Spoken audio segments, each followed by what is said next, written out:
If you're watching this video, chances are that you'll be spending a lot of time learning maths. So it's a good idea to spend a little time thinking about how you would learn new concepts in maths. In this video, we're going to explore some ideas about different learning trajectories that people might take when learning maths. What do I mean by learning trajectories? Well, on the horizontal axis, we'll have two opposing methods of learning, rote learning on the right versus intuitive learning on the left, together with time going upwards. So let's first consider a simple learning trajectory whereby a student continuously learns something via only rote memorization. What I mean by this is that they just copy down a definition or equation or a sequence of steps over and over again until they are able to reproduce it on their own.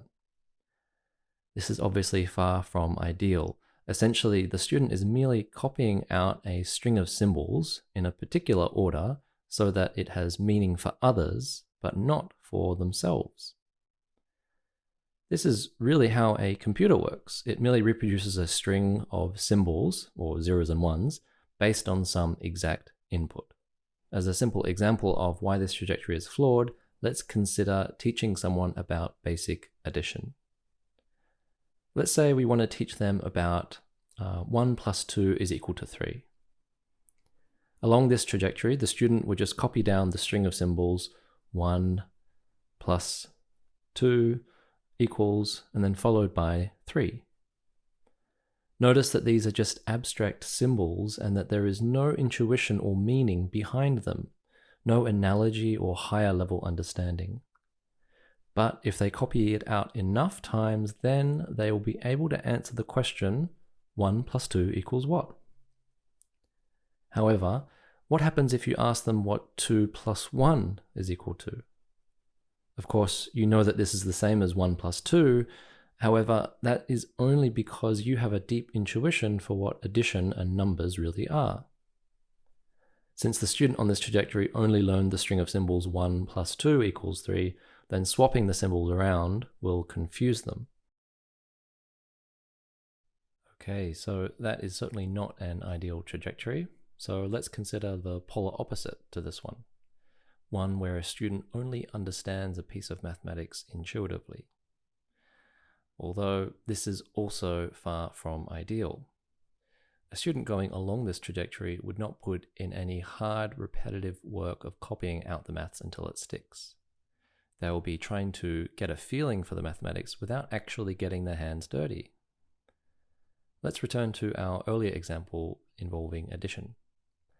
So instead of copying out 1 plus 2 equals 3, they will instead focus on questions like, what is the number 1? What is the number 2? And what exactly is addition? Maybe they are given an intuitive explanation along the lines of, addition takes two numbers and creates a third number by combining their values. This is a high-level understanding of addition, but if that is all the student were told and all that they understood about addition, then they would have a hard time telling you what 1 plus 2 is actually equal to. This is because they haven't actually worked with any of the abstract symbols 1 and plus and 2 at all.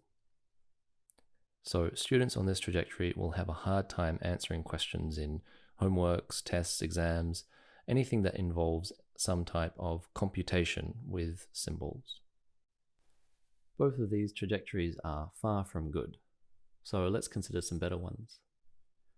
Let's say that a student starts off with rote memorization at the start, whereby they just copy the string of symbols 1 plus 2 is equal to 3. Once they can replicate that on their own, then they might start wanting to develop an intuition about the symbols they've been writing out. Along this part of the trajectory, they might start to ask questions like, what are the symbols 1 and 2, as well as plus and 3? Notice that the intuitive understanding gained here is very different from the intuitive understanding that the second trajectory we just talked about earlier obtains. This is because they have abstract symbols that connect to this intuition.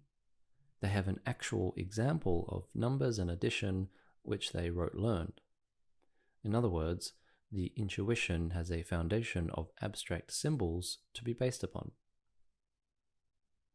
Another thing to note about this trajectory is that if they return to perform more rote memorization after they have this intuition about addition, then it will be much easier to learn more facts about addition.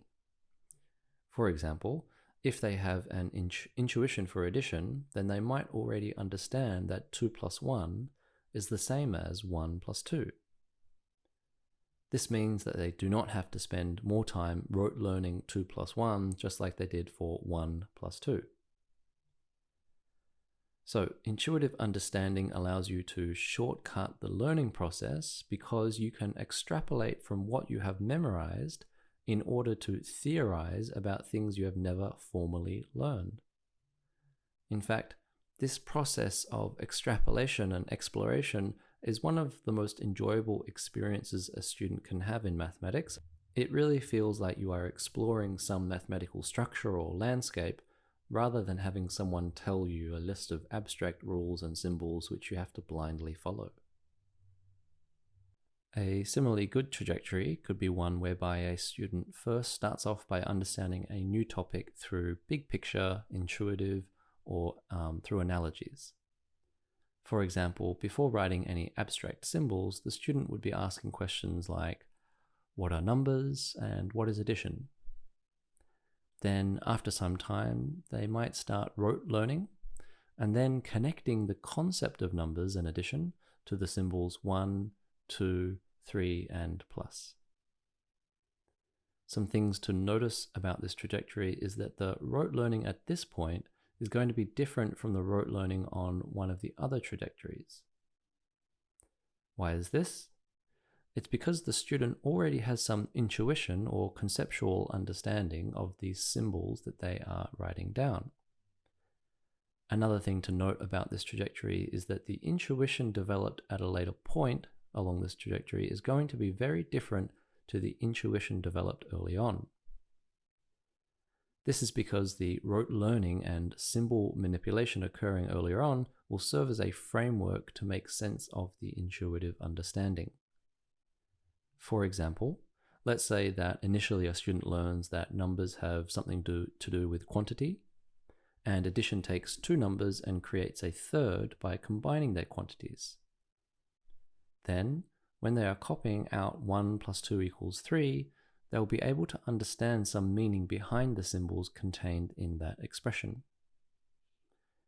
If they continue to learn via rote memorization things like 1 plus negative 2 is negative 1, then when returning to develop their intuition, they might come to learn that there is something called subtraction and that intuitively it is opposite to addition. Okay, so these are the main trajectories that I wanted to talk about today. Of course, not everyone's going to fit nicely onto exactly one of these 4 trajectories, and the whole process of learning is definitely going to be more than just a 2-dimensional process. However, the point of the video is just to get you to begin meta thinking, that is, to think about thinking and about how you learn. I encourage you to have a think about what kind of trajectory you usually find yourself on and what trajectory do you want to be on. For example, when you first come up against a totally new topic, do you prefer to just copy out some examples semi-mindlessly, or do you prefer to have a big picture understanding how it all fits together, or perhaps an analogy for what you're learning? If you're interested in changing your trajectory, then I'll be making another video on exactly that. The most likely and important switch is going from rote learning to intuitive and higher level understanding. Thanks for watching.